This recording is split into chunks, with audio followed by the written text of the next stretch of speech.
نور قلوب أهل التوحيد والإيمان بأنوار الإسلام والإيمان.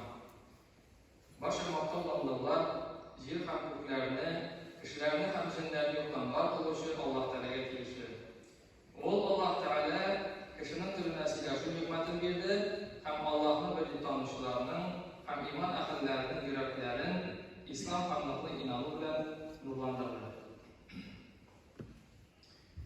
Nefil sözünün tildeki mənası artıqlıq. Şunun için farzga fatık olğanda işleme namazda nefil bilir. Fakirler dilinde, terminologiyada nefilinin mənası ganimet malı sanılan. Bədir soğuşunda alınan ganimet malın bölü turunda sahabeler arasında bahas bu sebeple Peygamberimiz sallallahu aleyhi ve sellem'den nişik böler biz bölü hükmü kimge tiyiş? Ansarga mı, muhacirga mı deyip soradılar. Bu sorudan sonra Allah Teala Enfal suresini yani Tamuş suresini cevap edip indire başladı. Eûzu billahi mineşşeytanirracim. Yes'elûneke anil enfal. Kulil enfalu lillahi ve rasul. Fettakullaha ve aslihû zâte beynikum.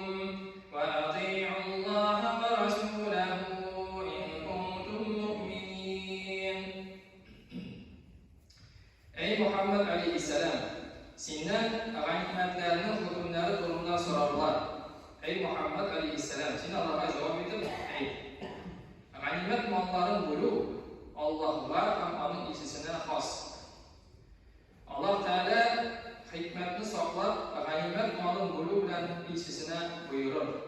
İlçisi Allah Teala buyurganca böler. Ganimet malın bölüde ihtilaf kılıda Allah'tan saklanırız. Aralarınızdaki halini düzeltiniz. Eğer siz kamil iman bilen iman kitlüşlerden bulsanız. Allah Teala'ya onun ilçisine buysunuz. Sahabeler Peygamberimizin kurup iman kitlegen kişiler. Biz onu kurmasak da iman kitlüşler. Nişikkine bulmasın, nidigine vakit bulmasın, Allah'a havanın Resulüne buysunma meselesinde hükümler ortar. Yalnız şurada kirip gitmesi için Peygamberimizin mirasın, anı tutulmuş yolunu öğrenipkine biz Kur'an'ı yakışırak anlayıp hem Allah'a buyusuna ulaşacağız. Allah Teala iman kitlüşlerini tasvirler, hilesi ayette etti.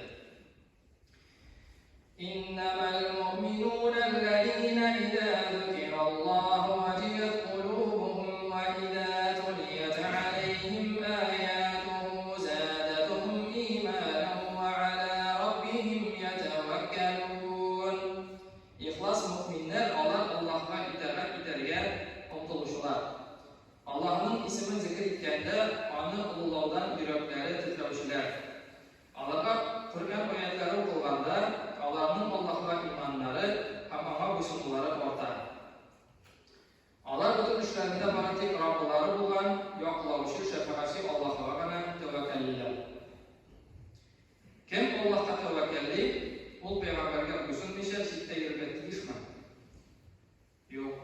Ol peygamberge buysunmuşun, onun mirasını saklar için, onun yolunu devam eder için, olgan ömrün kurban iterge değiş.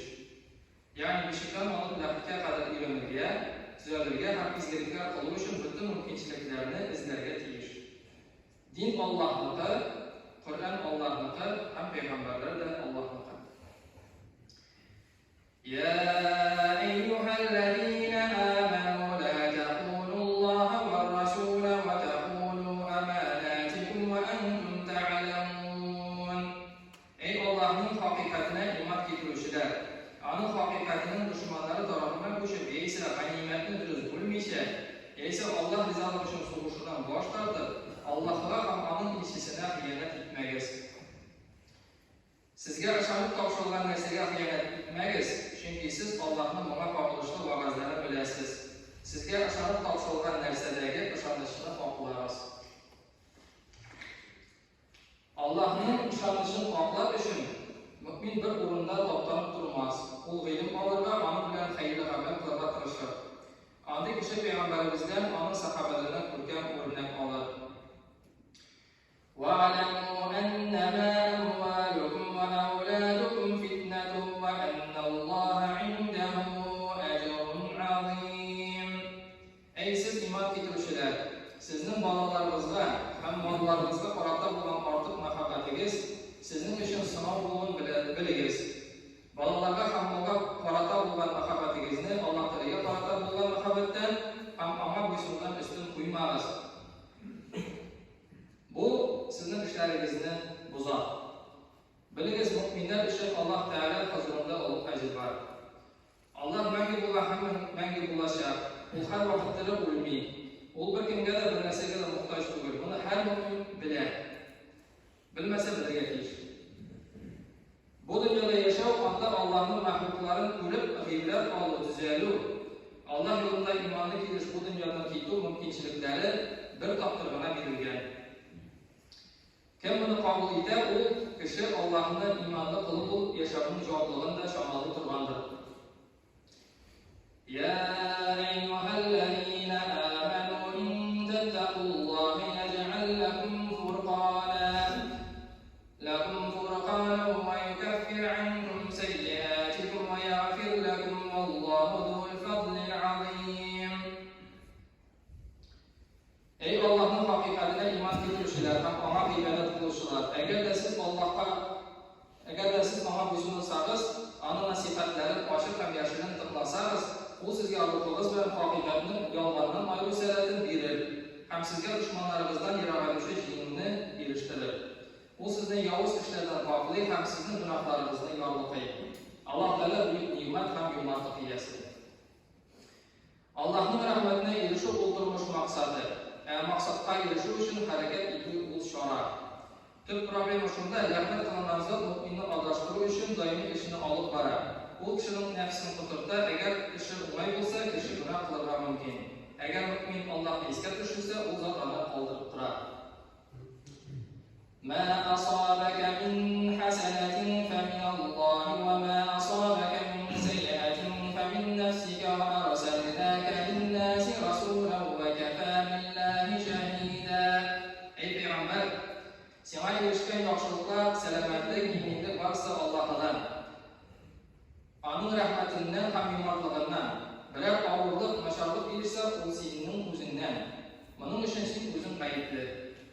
Bunda Alloh taolo elchiga murojaat etib, kishining ruhini ko'rsatgan edi. Payg'ambar o'zi esa bunday gunoh qilmadi. Ham amal mashaqqat kelishlar bir aybida yo'q edi. Ondan so'ng Alloh taolo o'zining payg'ambarine aytdi: "Biz seni butun kishilarga elchi etib jibardik. Senga jibargan elchilikni erishtirgunga ham Allohning elchiligini nishib qabul etuvlaridan shohid qilarak Alloh deydi. Alloh shohid, kimni kim ekanligi ma'lum Allohga bayonni u berishi. Alloh baribizga tavfiq hidoyat bersin. Onun to'g'ri yo'llaridan bo'lib, va'da etgan jannatlarni payg'ambarimiz va uning sahobalari bilan birga oilalarimiz, bola nasllarimiz bilan erishishga nasib qilsin baribizga. Mana shu bo'lib qolish inshaalloh.